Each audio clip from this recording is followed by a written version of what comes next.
차 좁아지게 눈치 없이 끼지 마. 넌 원래 먹을 복도 없는 거지 팔자잖니. 시어머니가 차창 너머로 지안의 얼굴에 대고 쏘아붙였습니다. 뒷좌석에서는 신우이가 예비 신랑의 팔짱을 낀 채 킥킥 웃었고 운전석의 남편은 아내의 눈도 마주치지 않은 채 가속 페달을 밟았습니다. 그날 밤 한우 냄새를 풍기며 돌아온 식구들에게 지안은 환하게 웃으며 말했습니다. 내일 대청소할 테니까 다들 밖에서 맛있는 거 드시고 천천히 들어오세요. 그리고 다음 날 밤 돌아온 그들 앞에는 텅 빈 집과 바뀐 도어락만이 기다리고 있었습니다. 오늘의 사연 지금 시작합니다. 오늘도 함께 해주셔서 감사합니다. 구독과 좋아요를 눌러주시면 여러분에게 행운이 가득 찾아올 거예요. 오늘 하루도 행복하고 기쁜 일만 가득하시길 바랍니다. 세상 모든 사연을 정성스레 녹여내서 전하는 꼬순이네입니다. 저희 영상은 실화 바탕의 재구성 또는 창작된 시나리오를 바탕으로 제작되었으며 시각적인 몰입감을 위해 AI 생성 이미지를 활용했습니다. 따뜻한 마음으로 시청해 주시면 감사하겠습니다. 주말 오후 서울 강남의 한우 전문점 앞 주차장에 민호의 검은색 승용차가 멈춰 섰습니다. 조수석 창문이 스르륵 내려가더니 금자가 고개를 내밀고 입구 앞에 서 있는 지안을 위아래로 훑어보았습니다. 어머니, 저도 같이 가려고 나왔는데요. 지안이 조심스럽게 다가서며 입을 열었습니다. 금자가 손을 내저으며 얼굴을 찡그렸습니다. 예, 넌 참 눈치가 없어도 이렇게까지 없니? 차에 빈자리가 어디 있다고 거기 서서 기웃거려. 금자가 뒷좌석을 턱짓으로 가리켰습니다. 뒷좌석에는 수진이 예비 신랑의 팔짱을 낀 채 앉아 있었고 두 사람은 지안이 서 있는 쪽을 쳐다보지도 않았습니다. 내 시누이가 시댁될 귀한 도련님까지 모시고 가는 자리인데 내가 거기 비집고 들어오면 차가 비좁아서 어떡해? 숨막히고 땀 냄새 나서 안 돼. 금자가 손가락으로 지안의 코앞을 가리키며 목소리를 높였습니다. 그러니까 넌 제발 알아서 쏙 빠져. 넌 원래 태어날 때부터 먹을 복도 없는 찢어지게 가난한 거지 팔자 아니냐. 고기도 먹어본 사람이 먹는 거지. 억지로 따라와서 입 버리지 말고 집이나 지키고 있어. 지안의 입술이 가늘게 떨렸습니다.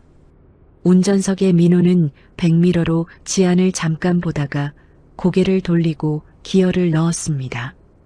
어머니 말씀 들었잖아. 사람 민망하게 왜 자꾸 그래? 우리 먼저 가니까 넌 버스 타고 들어가. 민호가 그 한마디를 남기고 가속 페달을 밟았습니다. 차가 주차장을 빠져나가는 동안 수진이 뒷유리창 너머로 지안을 힐끗 보더니 예비 신랑의 어깨에 머리를 기대며 킥킥 웃었습니다. 자기야, 방금 우리 올케 표정 봤어? 아주 닥쳤던 게 지붕 쳐다보는 꼴이라니까. 웃겨 죽겠네. 배기가스가 지안의 치맛자락을 스치고 지나갔습니다. 지안은 매연 냄새가 코끝을 찌르는데도 그 자리에서 한 발짝도 움직이지 못했습니다.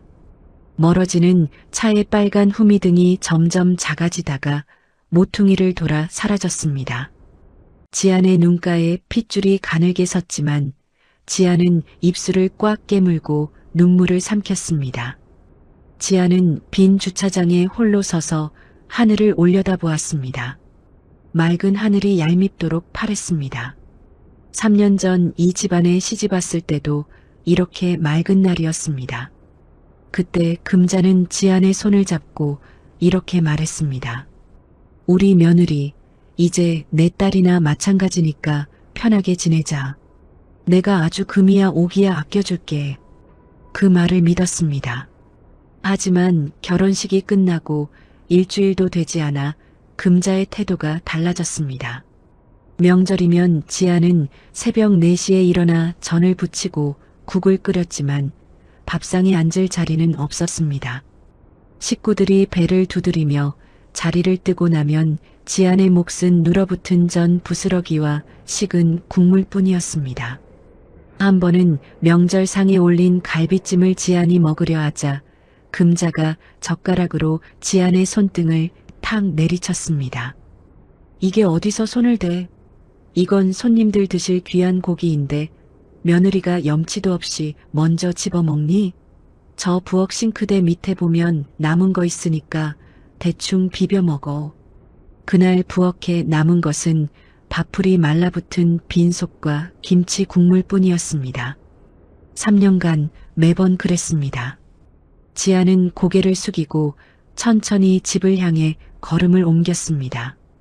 아파트 현관문을 열자 거실 바닥에 빈 술병 4개와 과자 봉지, 치킨 뼈가 담긴 상자가 어지럽게 널려 있었습니다. 소파 위에는 금자가 벗어놓은 양말이 구겨진 채 걸쳐 있었고 텔레비전 리모컨 옆에 수진이 마시다 남긴 음료수 캔이 쓰러져 갈색 액체가 흘러내리고 있었습니다. 지아는 말없이 고무장갑을 끼고 무릎을 꿇어 바닥부터 닦기 시작했습니다. 걸레가 바닥을 쓸 때마다 쉰술 냄새가 올라왔습니다. 지안의 이마에 땀방울이 맺혔지만 지안은 멈추지 않았습니다. 거실을 다 치우고 안방으로 들어갔습니다. 이불을 개키고 베개를 정리한 뒤 침대 밑에 손을 넣어 먼지를 닦았습니다. 지안의 손가락 끝에 딱딱한 무언가가 걸렸습니다. 먼지가 잔뜩 묻은 낡은 가죽 서류 봉투였습니다. 지아는 봉투를 꺼내 무릎 위에 올려놓고 가만히 들여다보았습니다. 봉투에 가죽이 갈라져 있었고 모서리가 달아 있었습니다. 꽤 오래전에 누군가가 이 침대 밑 깊숙한 곳에 밀어 넣은 것이 분명했습니다. 지안이 봉투의 단추를 풀고 안에 서류를 꺼냈습니다. 첫 번째 서류에는 강남구에 위치한 상가 건물의 등기부등본이 들어 있었습니다. 소유자 이름은 지안의 돌아가신 아버지 성기현이었습니다. 두 번째 서류에는 해외 채권 목록이 빼곡히 적혀 있었고 금액의 합계를 보는 순간 지안의 손이 멈췄습니다. 이게 전부 우리 아버지 재산이었어? 지안이 중얼거리며 다음 서류를 넘겼습니다. 세 번째 서류는 상속 포기 각서였습니다. 각서 하단에는 지안의 이름과 도장이 찍혀 있었지만 지안은 그런 서류에 도장을 찍은 적이 없었습니다. 지안의 눈동자가 크게 흔들렸습니다. 민호의 목소리가 머릿속에서 울렸습니다. 너희 아버지가 빚만 잔뜩 남기고 돌아가셔서 내가 그거 갚느라 등골이 휘어지는 줄 알아. 내가 너 먹여 살리는 것만 해도 감지덕지인 줄 알아야지. 너희 집 빚 갚느라 우리 어머니 노후 자금까지 다 썼어. 내가 우리 집에서 식모처럼 일해도 모자란 판에 어디서 큰 소리야? 3년 동안 지아는 그 말을 믿었습니다. 아버지가 빚을 남기셨다는 죄책감에 고개를 들지 못했고 시어머니의 구박도 당연한 벌이라 여기며 참았습니다. 그런데 이 서류들은 전혀 다른 진실을 말하고 있었습니다. 아버지는 빚이 아니라 건물과 채권을 남겼고 민호가 지안의 도장을 몰래 찍어 상속을 포기시킨 뒤 그 재산을 통째로 가로챈 것이었습니다. 지안의 손이 부들부들 떨리기 시작했습니다. 서류 뭉치를 한 장씩 넘기는 지안의 손끝에 힘이 들어갔습니다. 마지막 서류를 펼치는 순간 지안의 눈이 얼어붙었습니다. 민호가 강남 상가 건물을 담보로 거액의 대출을 받아 아파트 한 채와 외제차를 구입한 계약서 사본이었습니다. 아파트 명의자는 유리라는 이름의 여자였고 외제차 역시 같은 이름으로 등록되어 있었습니다. 지안이 서류를 가슴에 꼭 안은 채 고개를 들었습니다. 안방 화장대 거울에 지안의 모습이 비쳤습니다. 푹 꺼진 눈, 갈라진 입술, 핏기 없는 뺨. 거울 속의 지안은 34살이 아니라 40이 넘어 보였습니다. 지안은 거울 속 자신의 눈을 똑바로 바라보았습니다. 다 연극이었구나. 나를 바보로 만들고 뒤로는 딴 여자한테 내 돈을 쏟아붓고 있었어. 지안의 입에서 낮고 차가운 목소리가 흘러나왔습니다. 지안의 떨리던 손이 서서히 멈추더니 주먹을 꽉 쥐었습니다. 밤 10시가 넘어서야 현관문이 열렸습니다. 한우 기름 냄새와 술 냄새가 뒤섞여 거실로 밀려들었습니다. 금자가 먼저 들어서며 트림을 하고 뒤이어 수진이 양손에 쇼핑백을 들고 들어왔습니다. 민호는 넥타이를 풀며 마지막으로 문을 닫았습니다.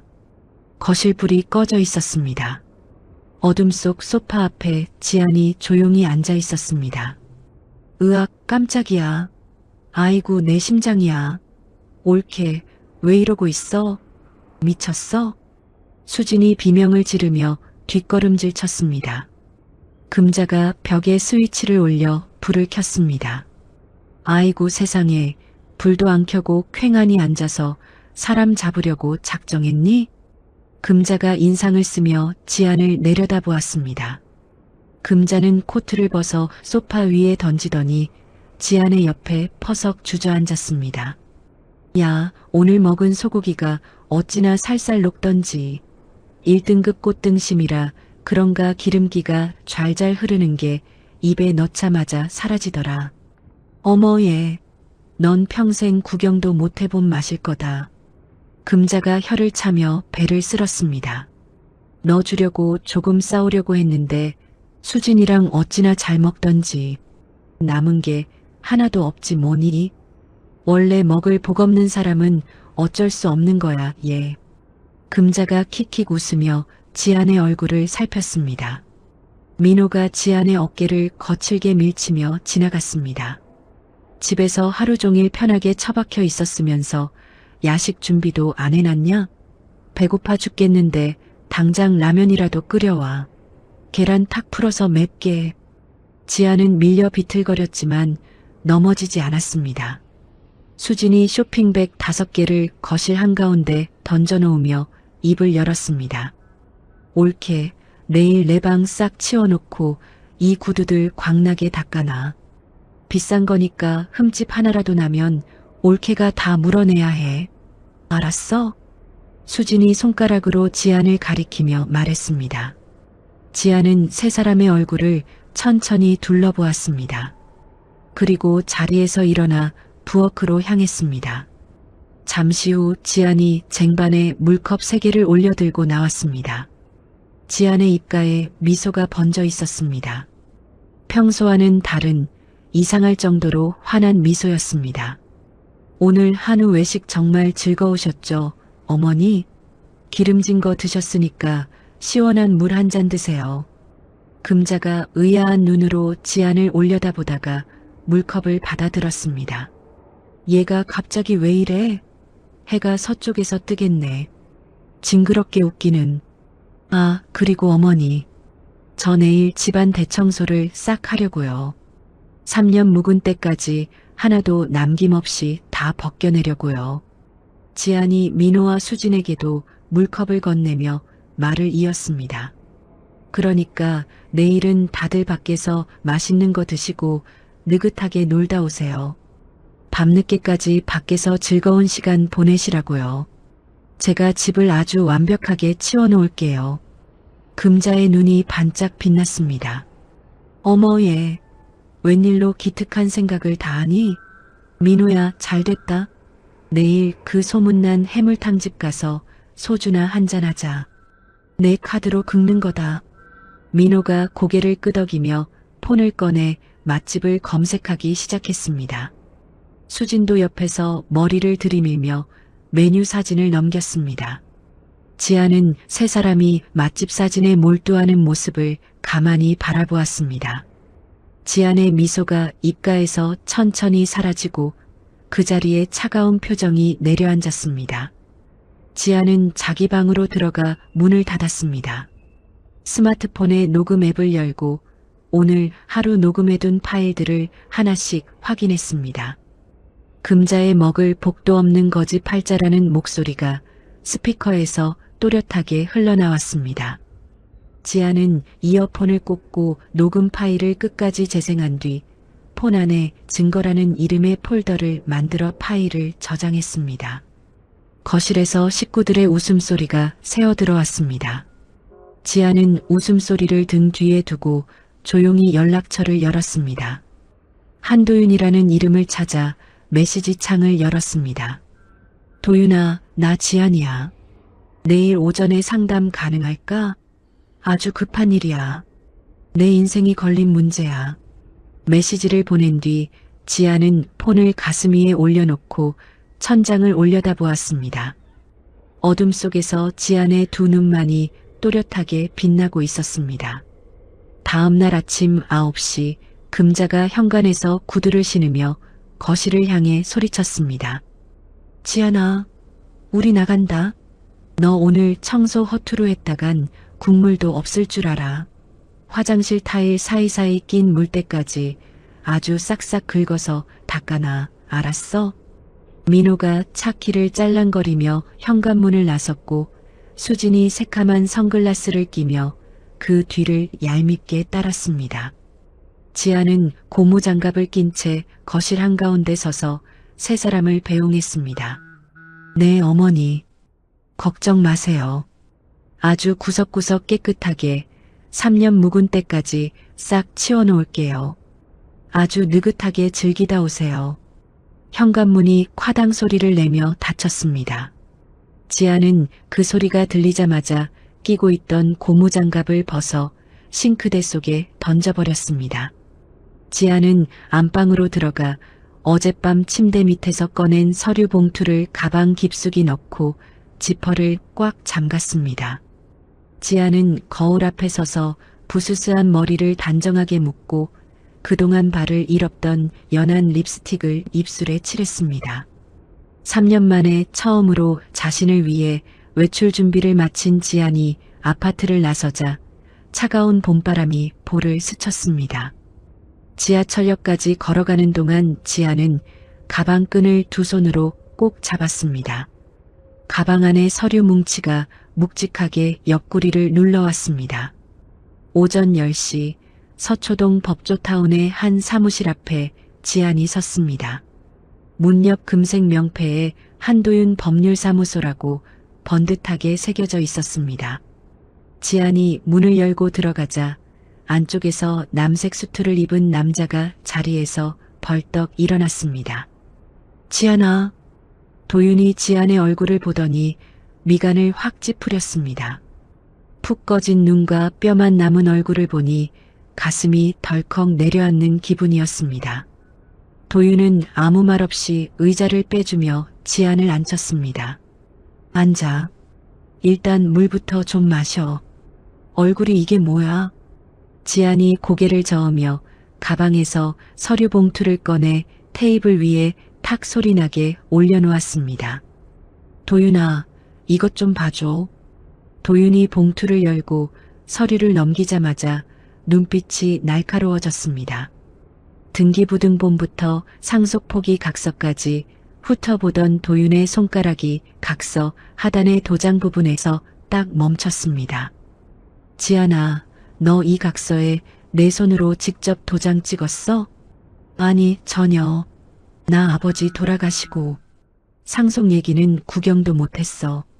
민호 씨가 아버지 빚 갚느라 자기 집안이 거덜났다고 입만 열면 거짓말을 해서 나는 바보같이 그 말을 3년 동안 믿고 식모처럼 살았어. 지안의 목소리가 낮지만 서슬퍼렇게 떨렸습니다. 도윤이 서류를 다시 들여다보며 볼펜 뚜껑을 딸깍거렸습니다. 인감도장은 4개 맞는데 이거 어떻게 된 거야? 내 인감도장 결혼하자마자 민호가 관리해주겠다고 가져갔어. 그 인간이 내 도장 훔쳐다가 내 재산을 홀랑 다 가로챈 거야. 도윤이 볼펜을 내려놓으며 턱을 괴었습니다. 이건 명백한 사문서 위조의 사기야. 내 동의 없이 도장 찍어서 상속 포기시키고 건물까지 자기 명의로 돌려놨잖아. 지안아, 내 아버님이 남긴 이 강남 건물이며 채권이 이게 지금 돈이 얼마인 줄 아니? 적어도 수십억이야. 지안이 입술을 피가 나도록 꽉 깨물었습니다. 그 돈으로 그 인간이 무슨 짓을 했는지도 봐. 거기 뒤에 있어. 도윤이 마지막 서류를 펼치자마자 헛웃음을 터뜨렸습니다. 아파트 계약서와 외제차 등록증 명의자 이름에 유리라는 두 글자가 선명했습니다. 세상에, 내 연녀한테 집 사주고 차 사주느라 내 돈을 다 썼다는 거야? 응. 나한테는 빚쟁이 딸이라고 구박하면서 뒤로는 내 돈으로 호의호식하고 있었어. 도윤이 자리에서 벌떡 일어나 서류를 챙기며 단호하게 말했습니다. 걱정 마. 소용없게 만들 거야. 일단 민호가 이 재산 손 못대게 법원에 처분 금지 명령부터 신청하고 등기 무효 소송 바로 들어갈게. 이각서 위조된 거 밝혀내면 무조건 이기는 싸움이야. 지안이 고개를 끄덕이며 스마트폰을 꺼내 녹음 파일을 틀었습니다. 스피커에서 금자의 카랑카랑한 목소리가 터져 나왔습니다. 넌 원래 먹을 복도 없는 거지 팔자니까 따라오지 마. 도윤이 주먹을 꽉 쥐며 녹음을 끝까지 들었습니다. 이거 정서적 학대야. 이혼 사유로도 충분하고 위자료도 두둑이 받아낼 수 있어.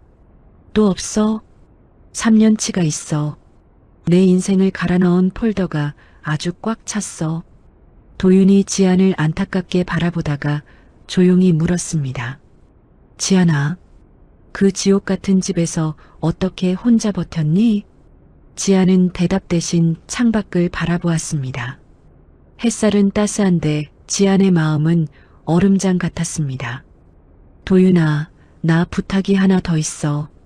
오늘 저녁에 아주 큰 이삿짐 트럭이 필요해. 도윤이 고개를 갸우뚱하며 물었습니다. 이사 가려고? 그 집 내 아버님 건물인데 내가 왜 나가? 아니, 내가 나가는 게 아니야. 그 인간들 물건을 다 빼버릴 거야. 내 것만 빼고 전부 다. 도윤의 입가에 통쾌한 미소가 번졌습니다. 그래, 아주 싹 다 치워버리자. 내가 제일 일 잘하는 이삿짐 센터로 바로 연결해 줄게. 지아는 사무실을 나와 명숙 아주머니에게 전화를 걸었습니다. 시댁에서 7년간 가사 도우미로 일하며 지안의 눈물을 가장 많이 본 사람이었습니다. 오후 1시 분식집에서 마주 앉은 명숙 아주머니는 지안의 손을 잡고 펑펑 울었습니다. 지안 씨, 미안해요. 내가 금자 씨가 무서워서 보고도 못 본 척했어. 명절마다 지안 씨 밥그릇 뺏고 찌꺼기만 먹게 하는 거 보면서 내 가슴이 미어졌는데. 아주머니, 저 다 알아요. 이제 아주머니가 도와주셔야 해요. 그 사람들이 저한테 어떻게 했는지 법정에서 다 말씀해 주실 수 있죠? 명숙 아주머니가 앞치마로 눈물을 훔치며 고개를 세차게 끄덕였습니다. 말하고 말고 민호 씨가 지안 씨 어깨 밀치고 소리 지르던 거 내가 다 증언할게. 사람이 그러면 못 쓰는 법이야. 오후 3시 아파트로 돌아온 지안은 신발장부터 거실까지 온 집안을 돌며 스티커를 붙이기 시작했습니다. 친정에서 가져온 식탁에는 노란 스티커를, 자신이 직접 산 가전제품에는 파란 스티커를 붙였습니다. 시어머니의 낡은 이불장이나 민호의 옷까지는 쳐다보지도 않았습니다. 이건 내 거, 이것도 내 거. 주방 찬장을 열자 친정아버지가 결혼 선물로 골라주신 도자기 그릇 세트가 보였습니다. 지아는 그릇을 신문지에 싸며 아버지의 얼굴을 떠올렸습니다. 아버지, 늦어서 죄송해요. 이제 제가 다 찾을게요. 그때 수진에게서 영상통화가 걸려왔습니다.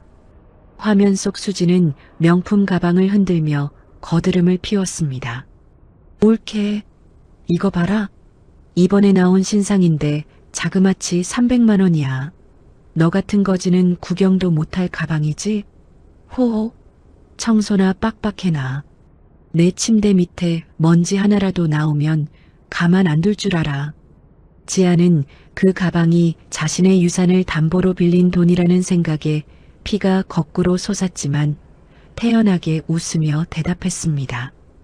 어머, 가방 참 예쁘네. 수진 씨한테 아주 딱이야. 많이 들고 다녀. 지아는 전화를 끊자마자 사설 보안업체에 연락했습니다. 오늘 밤 9시에 현관 도어락 교체해 주세요. 지문 인식되는 제일 좋은 걸로요.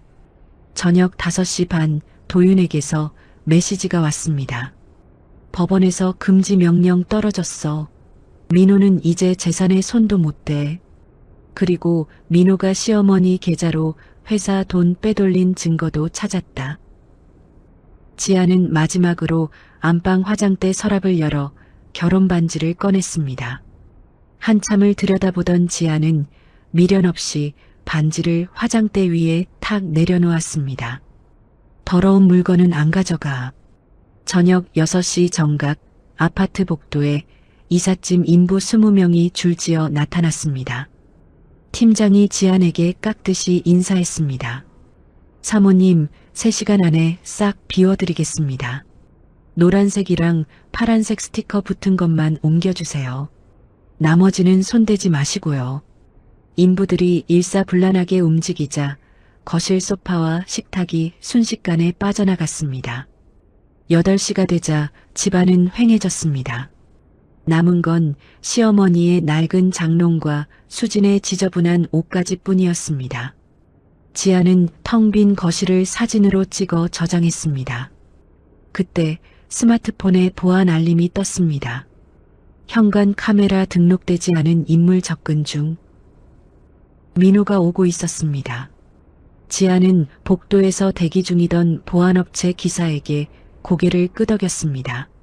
지금 당장 도어락 갈아주세요. 기사가 기존 도어락을 뜯어내고 새 기계를 설치하기 시작했습니다. 엘리베이터 층수 표시 등이 1층에서 15층으로 무섭게 치솟고 있었습니다. 엘리베이터 문이 딩동하고 열리자마자 민호가 정신 나간 사람처럼 뛰쳐나왔습니다. 넥타이는 삐딱하게 풀어 헤쳐져 있고 이마에는 땀이 비 오듯 흘러내렸습니다. 민호는 복도 끝 자기 집 앞에서 보안업체 기사가 도어락을 뜯어내고 있는 것을 보자마자 눈이 뒤집혔습니다. 아, 너 뭐야? 남의 집 문 앞에서 지금 무슨 짓거리야? 민호가 고함을 지르며 달려오자 보안업체 기사가 몸을 틀어 민호를 딱 막아섰습니다. 손님, 위험합니다. 지금 작업 중이니까 저리로 물러나세요. 이게 어디서 누굴 가르쳐? 비켜. 내 집이야, 내 집. 민호가 기사의 어깨를 거칠게 밀치고 현관문 앞으로 돌진했습니다. 이미 도어락은 뜯겨나가 검은 구멍이 휑하게 뚫려 있었고 새 도어락이 기사의 공구 가방 위에 놓여 있었습니다. 민호가 떨리는 손으로 문고리를 잡아당기자 집 안쪽이 훤히 보였습니다. 텅 빈 거실에 시어머니의 낡은 장롱 하나와 옷걸이 몇 개만 덩그러니 남아있는 광경에 민호의 눈동자가 파르르 떨렸습니다. 이게 다 어디 갔어? 내 소파, 내 TV, 이게 다 뭐야? 민호의 비명소리가 복도 전체에 쩌렁쩌렁 울렸습니다. 그때 현관 안쪽 어둠 속에서 지안이 천천히 걸어 나왔습니다.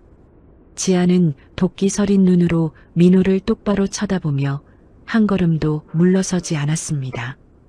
내 물건, 내가 산 내 짐들 내가 가져간 거야. 뭐가 문제야? 너 미쳤어? 내 물건이 어디 있어?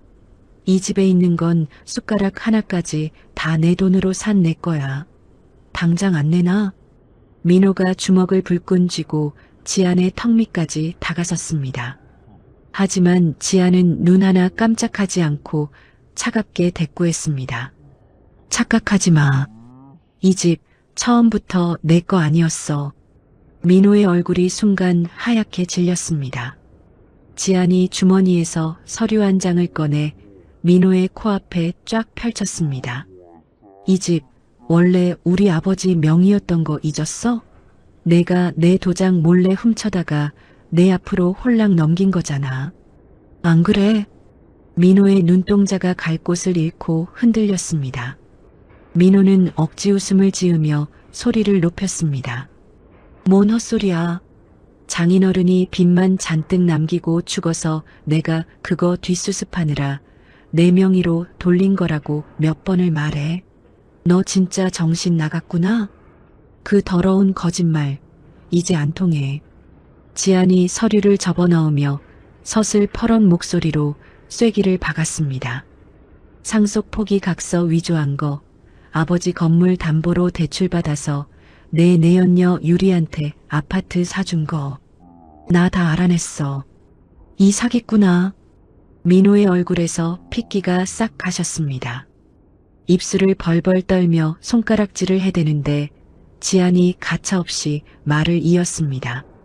그리고 오늘 법원에서 명령 떨어졌어.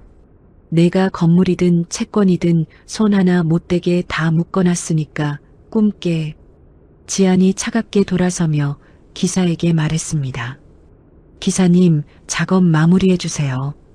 민호가 지안의 팔을 낚아채려 했지만 지안은 이미 집 안으로 쏙 들어가 문을 쾅 닫아버렸습니다.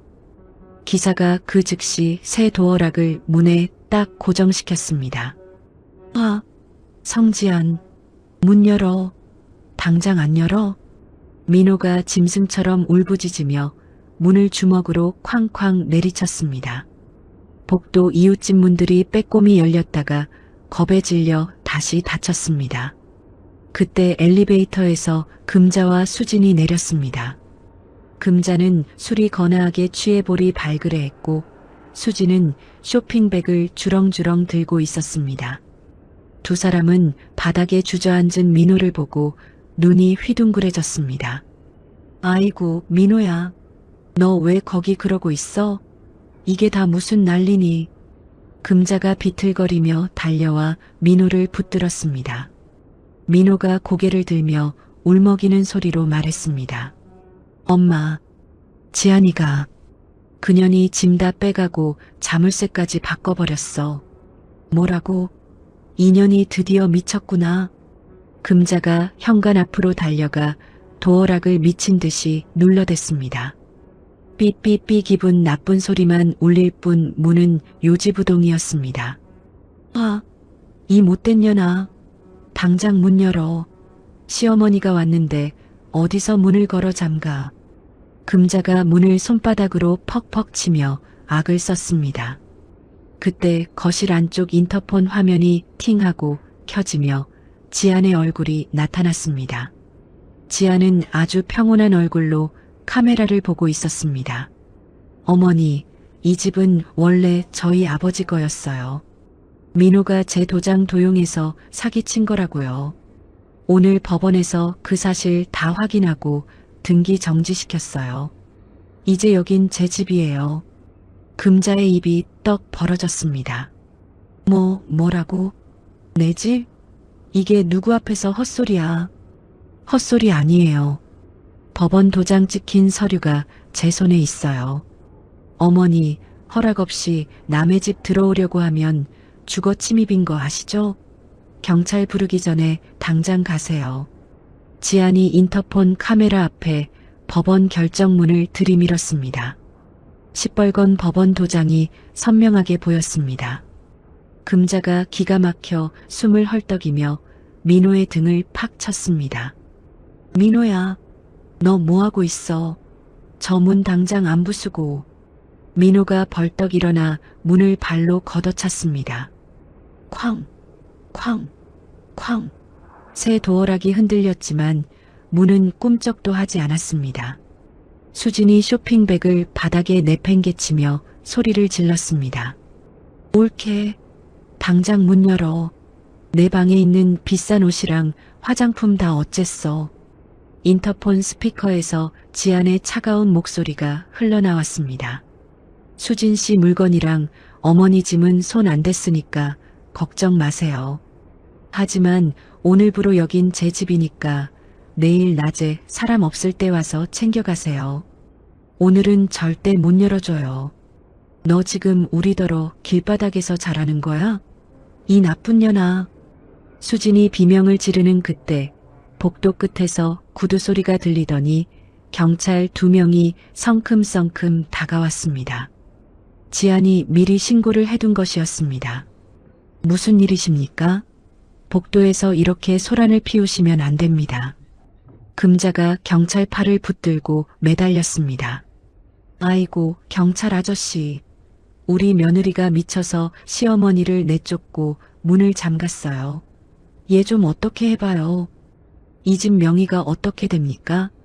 경찰이 민호에게 묻자 민호가 가슴을 펴며 소리쳤습니다. 내 명의요. 내 집이라고요. 그때 지안이 인터폰으로 말했습니다. 경찰관님, 제가 집주인 성지안입니다. 이 사람은 제 재산을 사기쳐서 가로챈 사람이고 지금 법원에서 소유권 정지 결정이 내려진 상태입니다. 결정문 보여드릴게요. 경찰이 지안이 보여준 서류를 확인하더니 엄한 표정으로 민호를 바라봤습니다. 법원 결정이 내려진 집이군요. 소유권 분쟁 중인 집은 마음대로 문을 부술 수 없습니다. 일단 물러나세요. 민호가 이를 부득부득 갈며 경찰을 밀쳐냈습니다. 내 집이라니까. 비켜. 내가 들어가겠다는데 왜 난리야. 공무집행 방해입니다. 경고합니다. 민호가 이성을 잃고 다시 경찰을 밀치며 문으로 돌진하자 경찰 2명이 순식간에 민호의 양팔을 꺾어 바닥에 엎어뜨렸습니다. 철컥. 차가운 수갑이 민호의 손목에 채워졌습니다. 아이고, 내 아들. 민호야. 경찰 아저씨, 우리 아들 왜 이래요? 금자가 바닥에 주저앉아 통곡을 했습니다. 수진이 발버둥을 치며 경찰에게 대들었지만 소용없었습니다. 성지안, 이 독한 년아, 내가 사람이냐? 시어머니한테 이럴 수 있어. 금자가 문을 손톱으로 박박 긁으며 악을 썼습니다. 인터폰 너머로 지안의 마지막 한마디가 들렸습니다. 어머니, 어머니가 어제 맛있게 드신 한우집 아직 문 안 닫았을 거예요. 거기가 아주 넓고 따뜻하니까 가서 주무세요. 먹을 복 많으시니까 밥도 주겠죠. 금자의 얼굴이 흙빛이 되었습니다. 경찰이 수갑찬 민호를 끌고 엘리베이터로 향했고 금자와 수지는 짐승 같은 소리를 내며 그 뒤를 따랐습니다. 인터폰 화면이 꺼지자 지안은 전원을 아예 빼버렸습니다.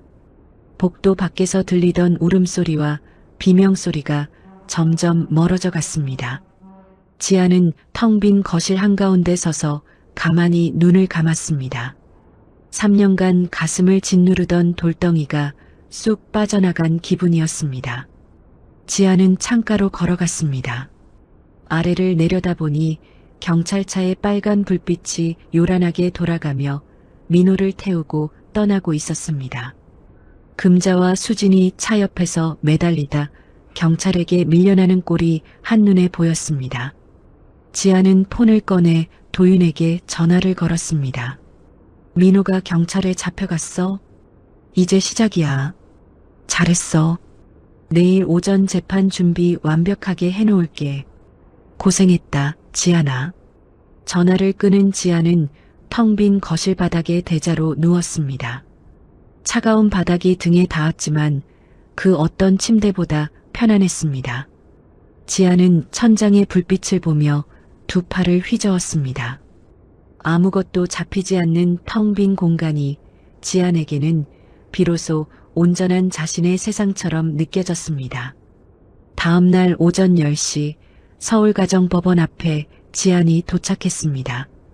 법원 계단 앞에 도윤이 서류 가방을 꽉 쥐고 서 있었습니다. 도윤이 지안에게 다가와 얼굴을 꼼꼼히 살폈습니다. 잠은 좀 잤어? 눈이 좀 맑아졌네. 응, 3년 만에 처음으로 발 뻗고 푹 잤어. 꿈도 안 꾸고. 지안이 짧게 웃으며 법원 입구를 올려다보았습니다. 도윤이 서류 가방에서 태블릿을 꺼내 화면을 켰습니다. 오늘 재판에서 이 영상을 틀 거야. 내 아버님이 돌아가시기 직전에 남긴 유언 영상이야. 우리 아버지가 영상을 남기셨다고? 그래. 돌아가시기 한 달 전에 공증사무소 불러서 비밀리에 촬영하신 거야. 공증인이 보관하고 있던 걸 내가 어제 극적으로 찾아냈어. 오늘 이거 터지면 게임 끝이야. 지안의 눈시울이 붉어졌습니다. 지안은 입술을 꽉 깨물고 고개를 끄덕였습니다. 법정 안은 냉기가 돌 만큼 조용했습니다. 지안과 도윤이 원고 측 자리에 앉았고 민호 측 자리에는 국선 변호사 한 명만 뻘쭘하게 앉아 있었습니다. 민호는 구치소에서 나오지 못한 채 화상 화면으로 연결되어 있었습니다. 화면 속 민호의 얼굴은 이틀 만에 폭삭 늙어 반쪽이 되어 있었습니다. 면도를 못해 턱에는 시커먼 수염이 덥수룩했고 눈 밑은 퀭하니 검은 그늘이 져 있었습니다. 재판장이 개정을 선언하자 도윤이 벌떡 일어나 태블릿을 법원 모니터에 연결했습니다. 재판장님, 원고 측 첫 번째 증거로 고인 성기현 씨의 유언 영상을 제출합니다. 피고 강민호가 숨기려 했던 진실이 여기 담겨 있습니다. 화면이 치익하며 켜졌습니다. 병원 환자복을 입고 마른 남자가 카메라를 똑바로 바라보고 있었습니다. 지안의 아버지였습니다. 볼이 움푹 꺼지고 손등에 핏줄이 도드라졌지만 눈빛만은 호랑이처럼 또렷했습니다. 나 성기현은 내 모든 재산을 외동딸 성지안에게 남긴다. 아버지의 쩌렁쩌렁한 목소리가 법정 스피커를 타고 울려 퍼졌습니다. 지안의 손이 무릎 위에서 바르르 떨리기 시작했습니다. 강남 상가 건물과 해외 채권 전부를 지안이에게 준다. 만약이라도 지안이가 이 재산 때문에 불행해진다면 법에서라도 그 권리를 박탈해서 내 딸을 지켜달라. 아버지가 카메라를 향해 천천히 고개를 숙였습니다. 지안아, 아빠가 미안하다. 몸이 아파 내 곁에 오래 있어주지 못해서 미안해. 이게 아빠가 너한테 줄 수 있는 마지막 울타리다. 부디 기죽지 말고 행복하게 살아라. 사랑한다, 딸아. 영상이 끝나고 화면이 꺼졌습니다. 법정 안은 찬물을 끼얹은 듯 정적이 흘렀습니다. 지안은 고개를 숙인 채 소매 끝으로 눈물을 닦아냈습니다. 도윤이 아무 말 없이 지안의 어깨를 토닥여 주었습니다. 화상 화면 속 민호는 고개를 돌린 채 입술을 깨물며 눈을 피했습니다. 도윤이 다시 일어나 재판장을 향해 쐐기를 박았습니다. 이 영상은 공증사무소에서 확실하게 촬영되었고 공증인의 인감까지 찍혀 있습니다. 피고 강민호는 장인이 빚만 남겼다는 새빨간 거짓말로 원고를 속이고 도장을 훔쳐 상속 포기 각서를 위조했습니다. 여기 위조된 각서에 적힌 필체를 보십시오. 원고의 것이 아니라 피고 강민호의 필체라는 감정 결과도 나왔습니다. 민호의 국선 변호사가 당황하며 일어났습니다. 피고 측은 그 각서가 원고의 동의하에 작성된 것이라고 주장하고 있습니다만 도윤이 화상 화면 속 민호를 노려보며 호통을 쳤습니다. 피고 강민호 씨, 원고가 동의했다면 왜 그 서류를 안방 침대 밑 깊숙한 곳에 꽁꽁 숨겨놨습니까? 떳떳하다면 왜 아내를 거짓 팔자라고 비하하며 가스라이팅 했습니까? 대답해보세요. 민호의 입이 뻐금거렸지만 단 한마디도 나오지 않았습니다. 민호는 고개를 떨구고 카메라 아래만 쳐다봤습니다. 재판장이 서류를 탕탕 정리하며 입을 열었습니다. 원고 측 증거를 모두 채택합니다. 피고 측은 다음 기일까지 위조가 아니라는 명확한 근거를 제시하지 못하면 무거운 처벌을 면치 못할 것입니다. 법원을 나서자 눈부신 봄 햇살이 쏟아졌습니다. 지안은 법원 계단 위에서 파란 하늘을 오랫동안 올려다보았습니다. 우리 아버지가 하늘에서도 나를 지켜주고 계셨어. 나는 그것도 모르고. 도윤이 지안의 옆에 서서 든든하게 말했습니다. 아버님이 정말 현명하신 분이야. 지안아, 이제 슬퍼하지 마. 아버님이 주신 기회야. 지안이 깊게 숨을 들이쉬고 도윤을 바라봤습니다. 지안의 눈에 다시 불꽃이 튀었습니다. 도윤아, 나 할 일이 태산이야. 나 다시 일할 거야. 3년 동안 멈췄던 내 디자인, 다시 시작할래. 그래, 그게 정답이야. 마침 내 지인 중에 디자인 쪽으로 아주 거물인 회장님이 계셔. 내 포트폴리오만 확실하면 내가 자리 만들어줄게. 같은 시각 구치소 면회실에서 민호는 쌓여있는 편지 봉투를 뜯으며 신경질을 부리고 있었습니다. 사채업자들의 빚 독촉장에 이어 회사에서 온 파면 통보서를 확인한 민호가 종이를 갈기갈기 찢어 바닥에 던졌습니다. 이게 다 성지한 그년 때문이야. 감히 나를 이 지경으로 만들어? 민호는 독이 오른 눈으로 펜을 들어 편지를 쓰기 시작했습니다. 성지안, 당장 소송 취하해. 안 그러면 내 과거 다 까발리고 내 인생 박살낼 줄 알아. 내 손에 죽기 싫으면 당장 멈춰. 이틀 뒤 지아는 도윤의 사무실에서 그 협박 편지를 담담하게 읽었습니다. 지아는 편지를 접어 도윤에게 건네며 차갑게 말했습니다. 이거 증거로 추가해줘. 협박죄 하나 더 얹어줘야지. 그리고 접근 금지 명령도 신청해줘. 저 인간 숨소리도 내 근처에 못 오게. 그 주 금요일 수진의 예비시댁에서 벼락 같은 연락이 왔습니다. 수진의 예비 시아버지가 금자에게 직접 전화를 걸어 호통을 쳤습니다. 여보세요. 뉴스 보니까 아들이 횡령에 사기까지 쳤다면서요? 이런 사기꾼 집안이랑 어떻게 사돈을 맺습니까? 파혼입니다. 우리 쪽에서 보낸 예물이며 돈 당장 한 푼도 남김없이 돌려보내세요. 안 그러면 당신들도 고소할 줄 아쇼. 전화기 너머로 금자의 비명이 터졌습니다. 아이고, 회장님, 그게 무슨 말씀이세요? 우리 아들이 잠깐 오해를 산 거지. 우리 수진이는 아무 잘못 없어요. 제발 살려주세요.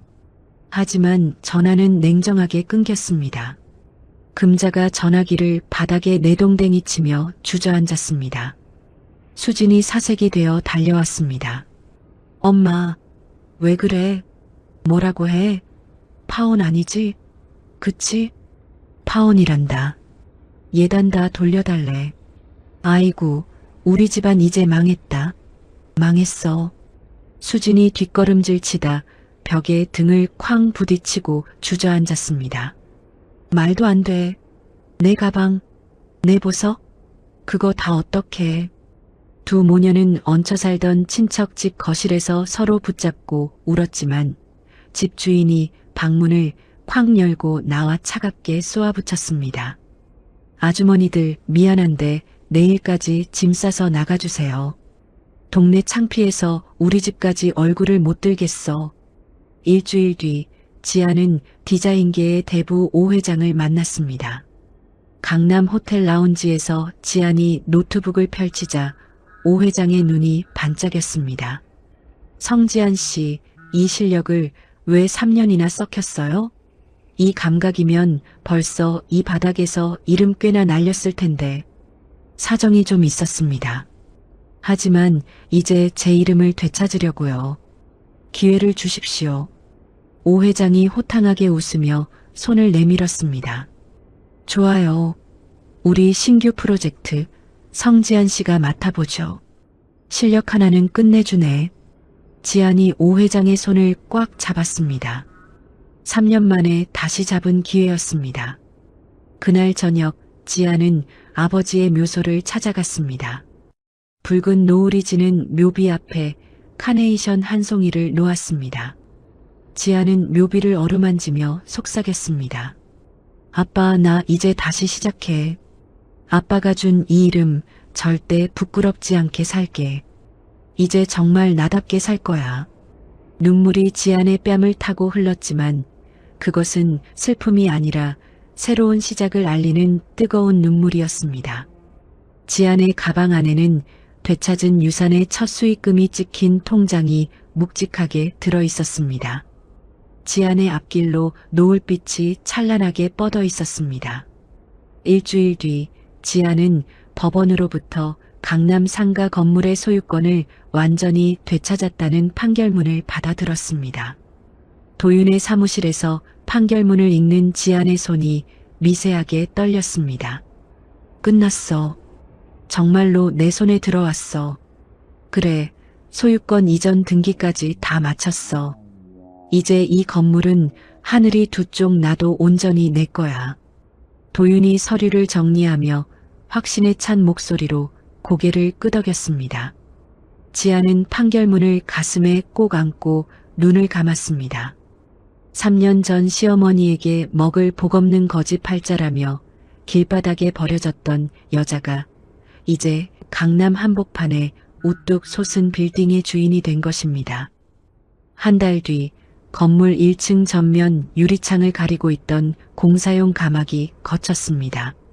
눈부신 아침 햇살을 받아 번쩍이는 금색 현판이 지나가는 사람들의 시선을 사로잡았습니다. 성지안 디자인. 지안은 직접 사다리에 올라 현판 나사를 단단히 조였습니다. 그러고는 성지안이라는 자기 이름 석자를 손가락으로 천천히 훑쳤습니다. 태어나서 제 이름이 이토록 묵직하고 따뜻하게 느껴진 적은 처음이었습니다. 스튜디오 오픈 기념 파티 날이 밝았습니다. 지아는 강남의 특급 호텔 연회장을 빌려 소규모 만찬을 준비했습니다. 눈부시게 하얀 식탁보 위에 은색 식기들이 정갈하게 놓였고 최고급 한우 연회 코스의 첫 접시가 서빙되었습니다. 초대 손님은 딱 3명뿐이었습니다. 도윤, 명숙 아주머니, 그리고 고등학교 은사님인 이 선생님. 명숙 아주머니는 호텔 입구에서부터 으리으리한 분위기에 압도되어 두리번거렸습니다. 평생 남의 집 부엌대기로만 살았던 아주머니에게 이런 화려한 자리는 난생 처음이었습니다. 아주머니는 낡은 핸드백 끈을 하얗게 질리도록 꼭 잡고 있었습니다. 어머, 아주머니, 어서 오세요. 이쪽 상석으로 앉으세요. 지안이 환하게 웃으며 달려와 아주머니의 손을 잡았습니다. 아주머니가 당황해서 손사래를 쳤습니다. 아이고, 지안씨, 내가 이런 데 앉아도 되는 거야? 나는 저기 구석에나 있을게. 아니요. 오늘 이 자리는 아주머니가 제일 귀한 손님이에요. 아주머니가 아니었으면 저 재판 이기지도 못했을 거예요. 지안이 직접 의자를 빼주며 아주머니를 앉혔습니다. 명숙 아주머니는 조심스럽게 의자에 엉덩이를 걸치며 벌써 눈시울을 붉혔습니다. 드디어 첫 번째 코스 요리가 나왔습니다. 김이 모락모락 나는 한우 등심 구이가 접시 위에 예술작품처럼 담겨 있었습니다. 지안이 직접 집게를 들어 가장 두껍고 부드러운 고기 한 점을 아주머니의 접시에 놔주었습니다. 아주머니, 이것 좀 드셔보세요. 이건 제가 아주머니께 드리는 제 마음이에요. 이제 눈치 보지 말고 마음껏 드세요. 명숙 아주머니의 입술이 파르르 떨렸습니다. 아주머니는 젓가락을 들었다가 다시 내려놓고는 냅킨으로 쉴 새 없이 터져나오는 눈물을 찍어냈습니다. 지안씨, 내가 그때 더 빨리 말했어야 했는데 그 독한 인간들 사이에서 혼자 얼마나 힘들었을까 생각하면 지금도 자다가 벌떡벌떡 일어나. 아니에요, 아주머니. 아주머니가 법정에서 그 증언해 주실 때 저 정말 든든했어요. 정말 고맙습니다. 지안이 아주머니의 등을 가만가만 쓸어내렸습니다.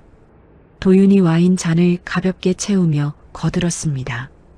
명숙 아주머니, 아주머니의 용기 있는 증언이 민호 씨의 죄를 밝히는 결정타였습니다. 오늘 고기 정말 맛있으니까 많이 드십시오. 아주머니는 고개를 숙이고 손등으로 눈물을 훔치며 고기를 한 입 베어 물었습니다. 만찬이 무르익을 무렵 지안이 천천히 자리에서 일어났습니다. 세 사람의 시선이 지안에게 쏠렸습니다. 지안은 와인 잔을 든 채 창밖의 화려한 강남 야경을 한번 내려다보고는 다시 테이블을 향해 돌아섰습니다. 누군가는 저를 먹을 복 없는 거지라고 비웃었습니다. 지안의 목소리가 낮지만 쩌렁쩌렁하게 연회장에 울렸습니다. 3년 동안 찌개 찌꺼기 밥을 먹으면서도 참았던 건 제가 못나서가 아니라 제 가치를 미처 몰랐기 때문이었어요. 하지만 이제 저는 압니다. 저는 거지가 아니라 내 인생의 만찬을 직접 차릴 수 있는 당당한 주인입니다. 도윤이 환호하며 잔을 높이 들었고 명숙 아주머니와 선생님도 감격한 얼굴로 잔을 마주했습니다. 4개의 잔이 챙하고 부딪히는 맑은 소리가 연회장에 기분 좋게 퍼져나갔습니다. 같은 시각 구치소에서 만기를 며칠 앞둔 민호는 딱딱한 독방 침대에 누워 휑한 천장을 보고 있었습니다. 베개 밑에는 사채업자들이 보낸 빨간 압류 딱지 같은 독촉장들이 수북했습니다.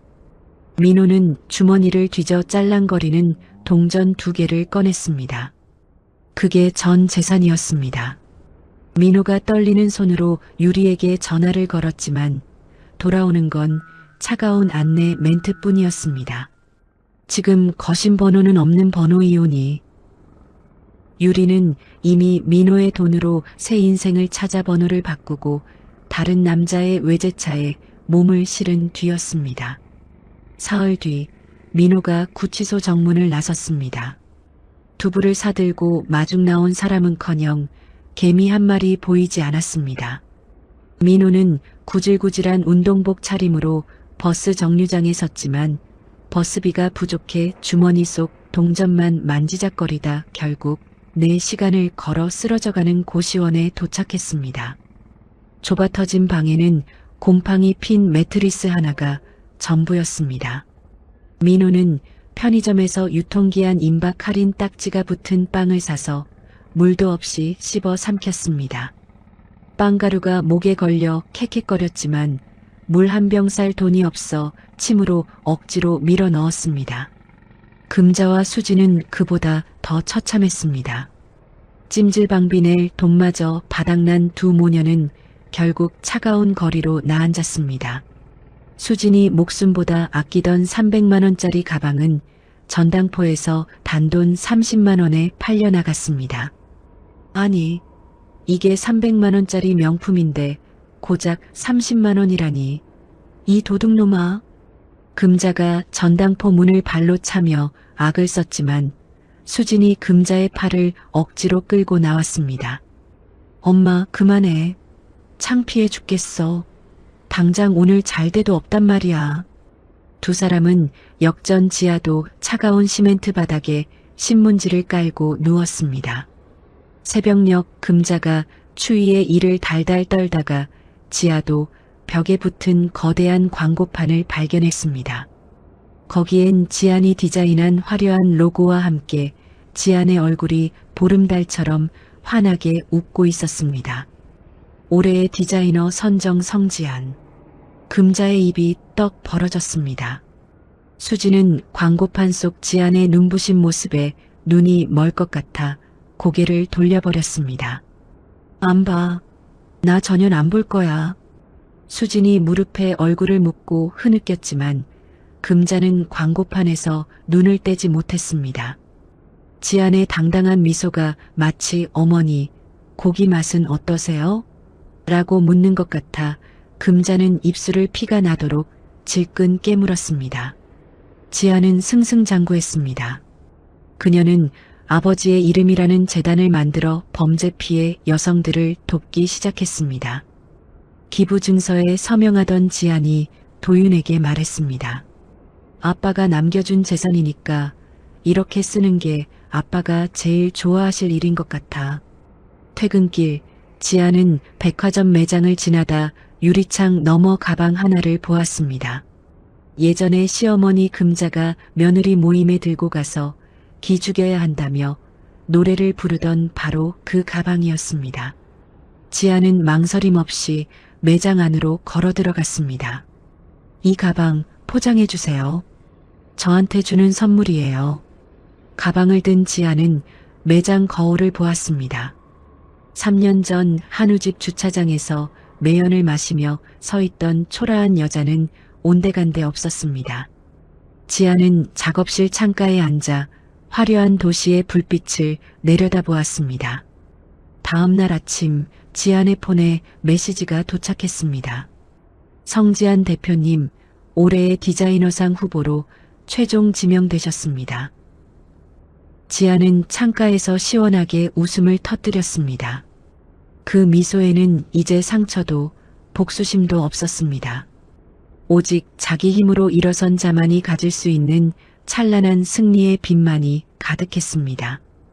다음 날 아침 8시 지아는 스튜디오 앞 골목에서 택시를 내렸습니다. 평소라면 안으로 들어가 활기차게 출근 준비를 하고 있을 시간이었지만 건물 입구에는 직원 2명이 당황한 기색으로 서성거리고 있었습니다. 직원이 지안을 발견하자마자 사색이 되어 달려왔습니다. 대표님, 오시면 안 돼요. 지금 저기. 직원이 가리킨 건물 정문 쪽에는 때가 꼬질꼬질하게 탄 코트를 입은 금자가 서 있었습니다. 금자의 손에는 시뻘건 확성기가 들려 있었고 그 옆에는 수진이 독이 오른 눈으로 건물을 노려보고 있었습니다. 금자가 지안을 발견하자마자 확성기를 입에 대고 고래고래 악을 쓰기 시작했습니다. 아, 이 동네 사람들아. 저기 오는 저 여자가 바로 성지안이야. 돈에 눈이 멀어서 자기 남편을 감옥에 쳐넣은 독한 년이라고. 시어머니를 길바닥에 내쫓은 악마 같은 년이야. 확성기를 타고 터져나오는 금자의 카랑카랑한 목소리가 골목 전체에 쩌렁쩌렁 울렸습니다. 출근하던 사람들이 발걸음을 멈추고 수군거리며 지안을 쳐다보았습니다. 이 건물은 원래 우리 아들 거야. 며느리가 서류 조작해서 홀랑 뺏어간 거라고. 내 아들 내놔. 이 도둑년아. 금자가 건물을 가리키며 목청을 높이자 지아는 차분하게 다가갔습니다. 금자의 운동화 옆면은 찢어져 있었고 행색은 초라했지만 기세만큼은 지안을 잡아먹을 듯 했습니다. 어머니, 여기서 이러시면 안 돼요. 영업 방해로 경찰 부르기 전에 당장 가세요. 경찰? 뭐라 그래? 내가 무서울 줄 알아? 내 아들 감옥 보내놓고 너 혼자 호강하니까 좋니? 하늘이 무섭지도 않아. 금자의 침이 지안의 얼굴 앞까지 튀는 순간 수진이 갑자기 건물 안으로 번개처럼 뛰어들어갔습니다. 직원들이 막으려 했지만 수진은 가위 하나를 치켜들고 스튜디오 내부로 난입했습니다. 이게 다 내 오빠 돈으로 만든 거잖아. 싹 다 찢어버릴 거야. 수진이 벽에 걸린 지안의 디자인 작품들을 가위로 사정없이 갈기갈기 찢어버렸습니다. 캔버스가 비명을 지르듯 찌익 소리를 내며 찢겨나갔습니다. 수진은 미친 듯이 웃으며 작업대 위의 컴퓨터 모니터를 바닥으로 내동댕이 쳤습니다. 모니터가 콰직 소리를 내며 박살났고 바닥에는 유리 파편이 튀었습니다. 수진 씨, 그만해. 당장 멈춰. 직원들이 달려들어 수진을 붙잡았지만 수진은 가위를 휘두르며 발악했습니다. 나, 이거 다 내 거야. 내 오빠 재산이라고.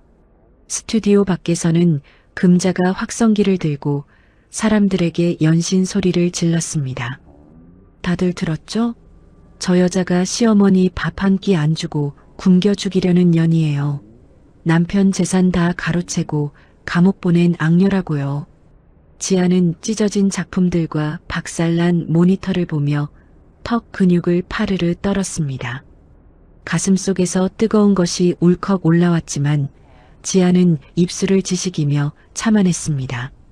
그날 오후 구치소에서 나온 민호가 보낸 협박 문자가 지안의 폰에 도착했습니다. 소송 취하해. 안 그러면 내 과거 정신병 기록 언론에 싹 다 뿌린다. 너 사회장 시켜버릴 줄 알아. 민호는 이미 손을 써둔 상태였습니다. 민호가 매수한 악질 변호사가 조작된 서류를 유명 유튜버들에게 뿌렸고 순식간에 인터넷은 지안의 가짜 정신질환 소식으로 도배되었습니다. 긴급 유산 후 정신 발작? 성지안 대표의 추악한 과거, 상속 재산은 무효인가? 지안은 스튜디오 사무실에서 태블릿으로 그 영상을 확인했습니다. 조작된 병원 로고와 가짜 의사 소견서가 화면에 대문짝만하게 비치는 순간 지안은 숨이 턱 막혔습니다.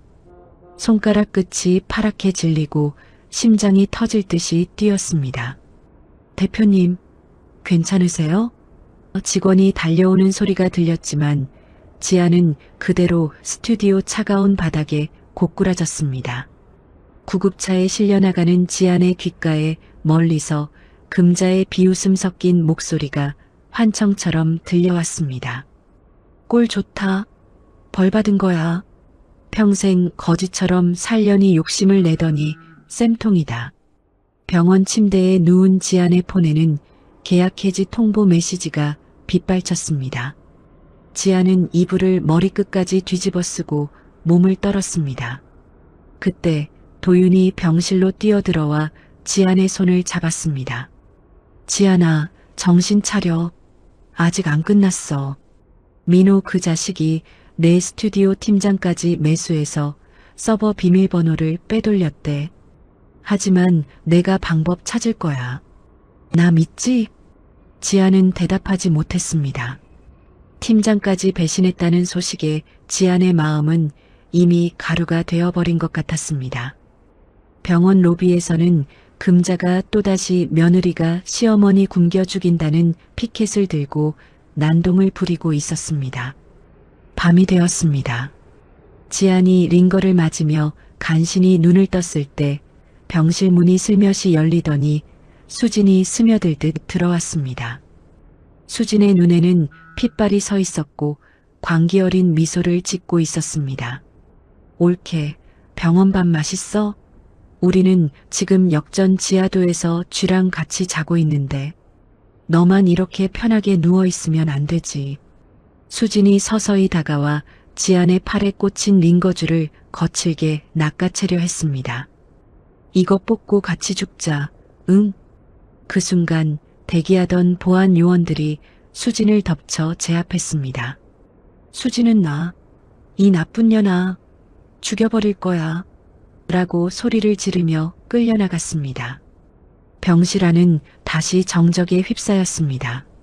지안은 천장을 바라보며 링거줄에서 떨어지는 투명한 액체를 멍하니 바라보았습니다. 도윤이 침대 옆에 앉아 차가운 지안의 손을 두 손으로 감싸쥐었습니다. 도윤아, 내가 정말 여기서 무너져야 하는 거니? 내가 뭘 그렇게 잘못했어? 지안의 목소리가 갈라진 논바닥처럼 힘없이 터져나왔습니다. 아니, 지안아. 절대 아니야. 저들의 마지막 발악일 뿐이야. 내가 반드시 다 되돌려 놓을게. 조금만 기다려. 도윤의 손에서 전해지는 온기만이 얼음장 같은 지안의 심장을 겨우 뛰게 만들고 있었습니다. 병실 창밖의 화려한 서울 야경이 지안의 눈물에 섞여 흐릿하게 번져갔습니다. 며칠 뒤 오후 도윤이 병실 문을 열고 들어왔습니다. 도윤의 손에는 태블릿이 들려 있었고 그의 입꼬리는 평소와 달리 승리를 확신하는 듯 살짝 올라가 있었습니다. 지안아, 몸은 좀 어때?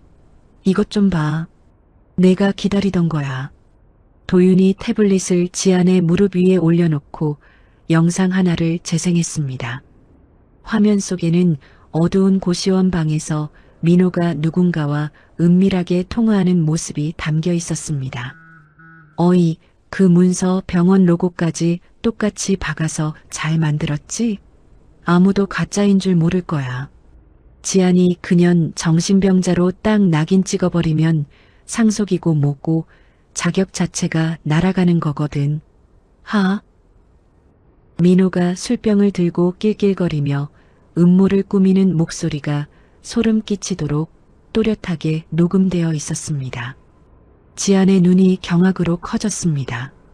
도윤아, 이 영상이 어떻게 내 손에 있어? 우리 스튜디오 팀장님이 찍은 거야. 민호 그 자식이 팀장을 돈으로 매수하려고 접근했다는 걸 나는 진작부터 알고 있었거든. 도윤이 침대 옆 의자에 앉으며 차분하게 설명을 이어갔습니다. 민호가 구치소에서 나오면 분명 주변 사람부터 건드릴 게 뻔했잖아. 그래서 내가 팀장님한테 미리 부탁했어.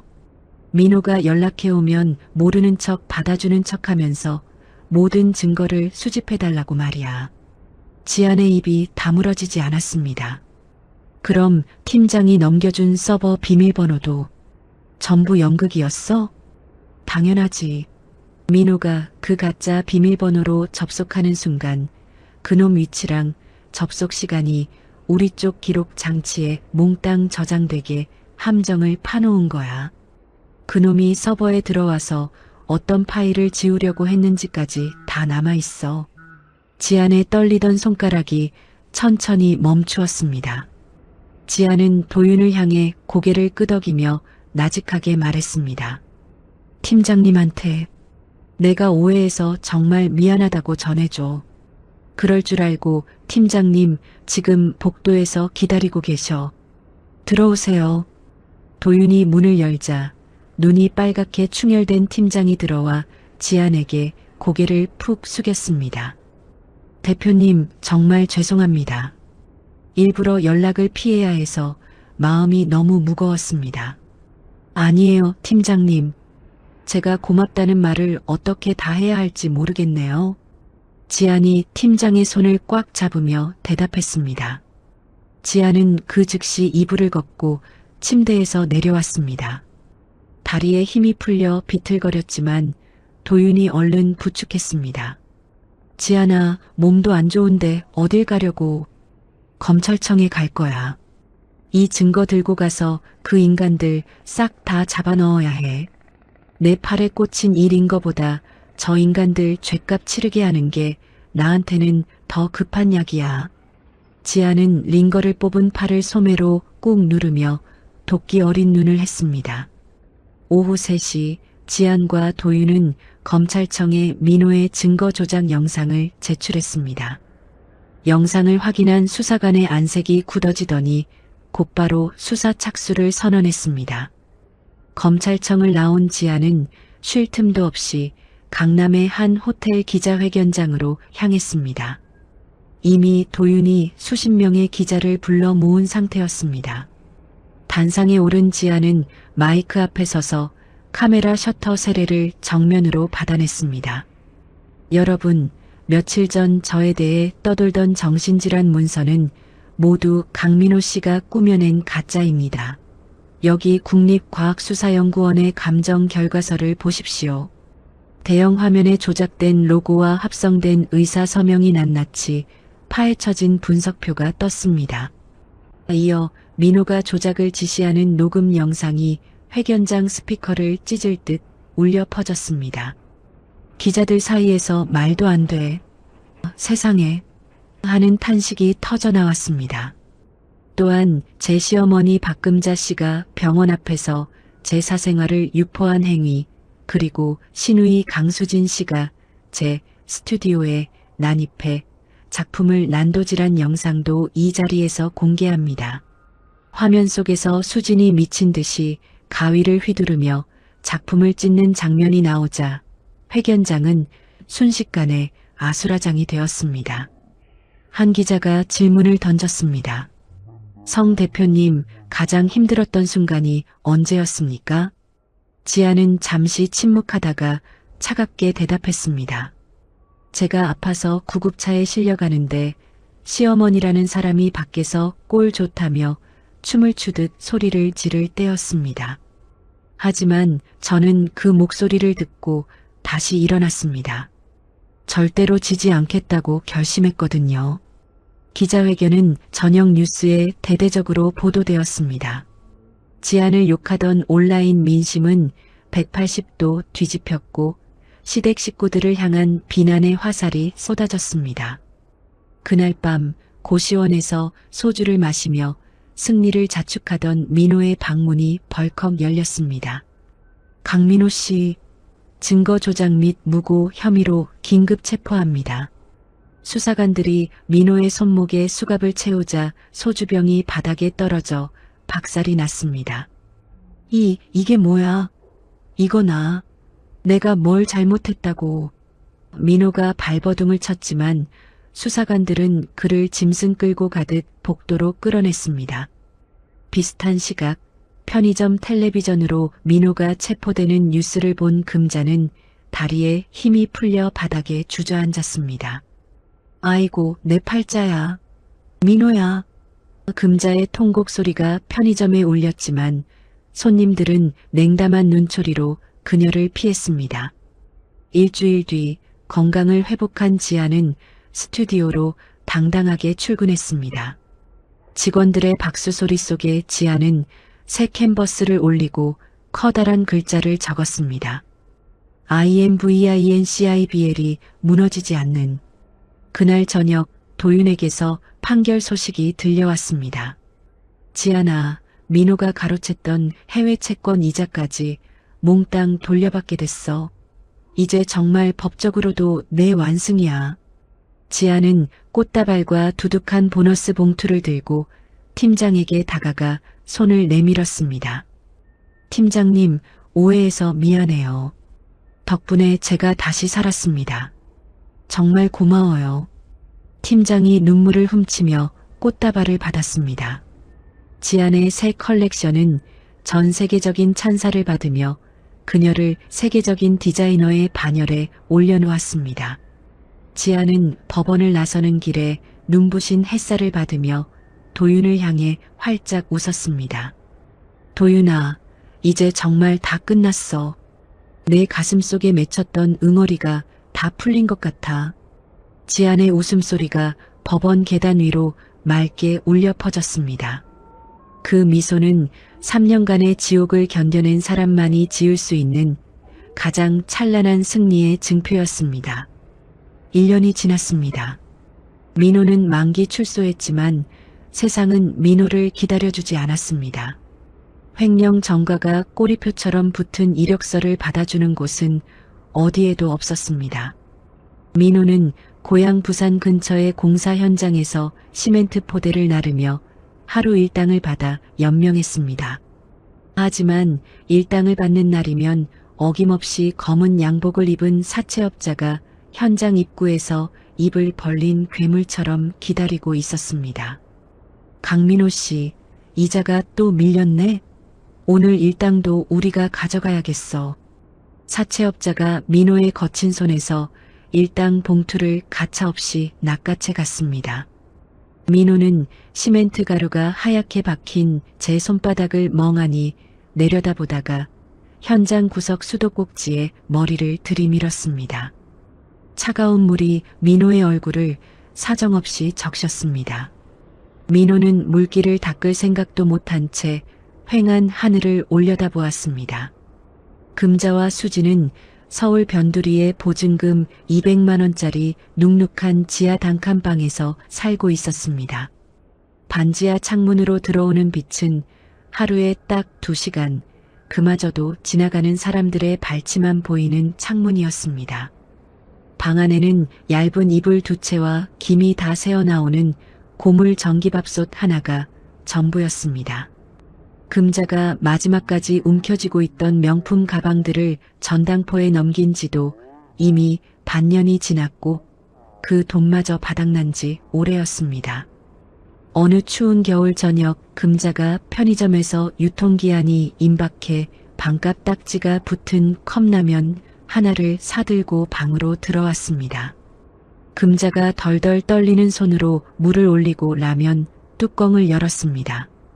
이불 속에서 퀭한 눈으로 지켜보던 수진이 기어나오며 입을 열었습니다. 엄마, 나도 한 입만 줘. 배고파 죽겠어. 안 돼. 이게 오늘 우리 마지막 식량이야. 내가 사온 거니까 내가 다 먹을 거야. 금자가 컵라면을 뺏기지 않으려고 품에 꼭 안으며 벽 쪽으로 몸을 돌렸습니다. 수진이 악에 받쳐 금자의 팔을 잡아당겼습니다. 나도 하루 종일 물만 마셨단 말이야. 제발 밥만 나눠줘, 응? 이게 어디서 버릇없이 놓지 못해.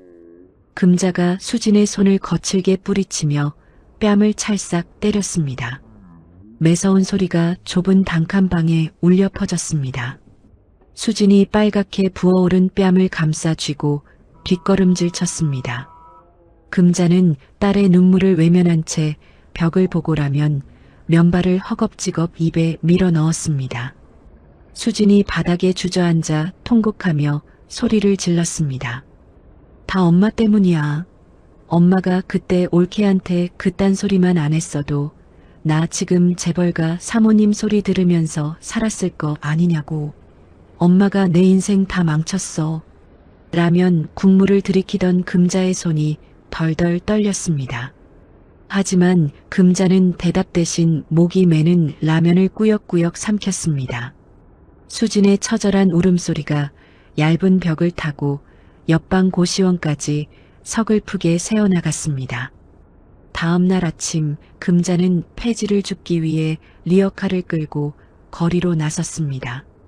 골목을 돌아 큰 길로 나오자 거대한 백화점 건물의 대형 전광판이 눈에 들어왔습니다. 화려한 드레스를 입은 눈부신 여자가 무대 위에서 황금빛 트로피를 들어 올리고 있었습니다. 금자의 발이 못 박힌 듯 멈춰섰습니다. 전광판 속 주인공은 바로 지안이었습니다. 올해의 여성 기업인상 수상 성지안 디자인 대표. 지안이 마이크 앞에 서서 당당하게 소감을 말하고 있었습니다. 가장 어두운 절망 속에 있을 때 저를 지켜준 것은 남의 자비가 아니라 바로 저 자신이었습니다. 지안의 목소리가 전광판 스피커를 통해 온 거리에 웅장하게 울려 퍼졌습니다. 금자는 리어카 손잡이를 놓아버렸습니다. 리어카가 뒤로 밀리며 폐지 더미가 바닥에 지저분하게 쏟아졌지만 금자는 그것도 모른 채 넋을 잃고 전광판만 올려다보았습니다. 지안의 환한 미소가 햇살보다 밝게 빛나고 있었습니다. 금자의 입술이 파르르 떨리더니 지안의 스튜디오가 있는 강남 쪽을 향해 미친 듯이 걸음을 옮기기 시작했습니다. 저녁 7시 지안의 화려한 스튜디오 건물 앞에 금자가 도착했습니다. 1층 유리문 너머로 번쩍이는 성지안 디자인 금색 현판이 보였습니다. 금자가 안으로 들어가려 하자 정장을 입은 경비원들이 앞을 딱 가로막았습니다. 아이고, 여기 우리 며느리 가게예요. 성지안이 내 며느리라고. 출입 금지 명단에 계신 분입니다. 당장 물러나세요. 경비원이 금자를 밀어내자 금자는 힘없이 보도블록 위로 낮아빠졌습니다. 찢어진 코트 소매 사이로 앙상한 팔이 드러났습니다. 그때 건물 정문이 열리며 지안이 걸어 나왔습니다. 검은색 명품 코트에 머리를 우아하게 올린 지안의 모습은 마치 다른 세상 사람 같았습니다. 지안이 경비원들 사이에서 바닥을 기고 있는 금자를 발견하고 발걸음을 멈췄습니다. 금자가 지안의 신발 앞으로 무릎을 꿇고 기어와 바짓가랑이를 붙잡았습니다. 금자의 이마가 차가운 바닥에 찢겨졌습니다. 지안아, 내가 잘못했다. 내가 죽을 죄를 지었어. 제발 밥 한 끼 먹을 돈만 빌려줘. 딱 한 끼만. 나 이틀 동안 물 한 모금 못 마셨어. 금자가 고개를 들어 지안을 올려다보았습니다. 휑한 눈 밑에 죽음 같은 그늘이 드리워진 채 금자는 하얀 입김을 내뱉으며 비참하게 구걸했습니다. 지안은 그런 금자를 가만히 내려다보았습니다. 3년 전 한우집 앞에서 넌 먹을 복 없는 거지 팔자라며 침을 뱉듯 비웃던 그 오만한 시어머니의 눈빛이 떠올랐습니다. 지안이 천천히 가방을 열었습니다. 지갑에서 10,000원짜리 지폐 한 장을 꺼내 손가락 사이에 끼웠습니다. 금자의 눈이 지폐를 향해 굶주린 짐승처럼 번뜩였습니다. 지안은 지폐를 건네려다 말고 다시 지갑 속으로 깊숙이 집어넣었습니다. 가방 지퍼를 닫는 찌익 소리가 겨울 공기를 차갑게 갈랐습니다. 어머니, 지안의 목소리는 낮고 서늘했습니다. 어머니가 예전에 그러셨죠. 저는 태어날 때부터 먹을 복도 없는 거지라고요. 금자의 눈이 공포로 크게 떠졌습니다. 거지한테 밥을 기대하시면 어떡해요. 제가 먹을 복이 없어서 어머니 드릴 밥도 없네요. 금자의 입이 떡 벌어졌습니다. 아무 소리도 나오지 않았습니다. 지아는 미련 없이 돌아서서 대기 중인 세단에 올라탔습니다. 차가 출발하며 일으킨 찬 바람이 금자의 얼굴을 때리고 지나갔습니다. 금자는 보도블록 위에 고꾸라진 채 일어나지 못했습니다. 하늘에선 무심한 눈발이 하나둘 떨어져 금자의 구분 등 위로 차갑게 내려앉았습니다. 다음 날 저녁 강남의 근사한 레스토랑에서 자선 파티가 열렸습니다. 지아는 파티 시작 전 상속 재산의 절반을 사회에 환원하는 기부 서류에 서명했습니다. 도윤이 옆에서 흐뭇하게 미소 지었습니다. 따뜻한 샹들리에 불빛 아래 지안과 도윤, 그리고 명숙 아주머니가 마주 앉았습니다. 김이 모락모락 나는 한우 스테이크가 접시 위에 오르자 명숙 아주머니가 감격에 겨워 눈물을 글썽였습니다. 지안 씨, 내가 이렇게 좋은 데서 대접을 받아도 되는 거야? 그럼요, 아주머니. 아주머니는 충분히 그럴 자격 있으세요. 오늘은 우리 마음 편하게 배불리 먹어요. 지안이 아주머니의 접시에 소스를 정성껏 뿌려주며 환하게 웃었습니다. 도윤이 와인 잔을 높이 들었습니다. 우리의 찬란하고 새로운 시작을 위하여. 세 개의 잔이 부딪히며 맑은 소리가 밤 공기를 채웠습니다. 레스토랑 유리창 너머로 성지안 디자인이라는 글자가 서울의 밤하늘 아래 별처럼 빛나고 있었습니다. 와인을 한 모금 마신 지안의 얼굴에는 비로소 온전한 평화가 깃들었습니다. 그것은 더 이상 누구에게 보여주기 위한 가면이 아닌 자기 삶을 스스로 읽어낸 자만이 가질 수 있는 진짜 미소였습니다. 누군가는 복수란 상대를 무너뜨리는 것이라고 말합니다. 하지만 지안은 달랐습니다. 지안의 복수는 자기 자신을 되찾는 것이었습니다. 3년 동안 거지라 불리며 찌꺼기 밥을 먹던 여자가 자기 이름이 새겨진 건물 앞에 서기까지. 그 길은 결코 쉽지 않았습니다. 쓰러지기도 했고 배신당하기도 했고 혼자라는 생각에 숨이 막히는 밤도 있었습니다. 그래도 지안은 일어섰습니다. 아버지가 남겨준 마지막 선물을 지켜냈고 자기 손으로 자기 만찬을 차렸습니다. 세상에는 지안처럼 참고 또 참으며 살아가는 분들이 많을 것입니다. 지금 이 순간에도 누군가의 말에 상처받고 자기 자리를 빼앗기고 그래도 이를 악물고 버티는 분들이 계실 것입니다. 그분들께 이 이야기가 작은 위로가 되었으면 좋겠습니다. 당신의 자리는 반드시 당신에게 돌아옵니다.